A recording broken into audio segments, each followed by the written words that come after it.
సాంబ శివ నీదు మహిమ ఎన్నటికీ తెలియదాయే సాంబ శివ నీదు మహిమ ఎన్నటికీ తెలియదాయే సాంబ శివ నీదు మహిమ ఎన్నటికీ తెలియదాయే సాంబ శివ నీదు మహిమ ఎన్నటికీ తెలియదాయే హర హర శివ శివ హర హర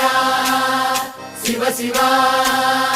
గంగా జలము తెచ్చి నీకు అభిషేకము చేతునంటే గంగా జలము తెచ్చి నీకు అభిషేకము మరి చేతునంటే గంగ జలమున సేప కప్పల ఎంగిలంటున్నావు శంభో హర హర ఆహా. శివ శివ హర హర శివ శివ సాంబ శివ నీదు మహిమ ఎన్నటికీ తెలియదాయే హర హర శివ శివ ఆవు పాలు తెచ్చి నీకు అర్పితము చేతునంటే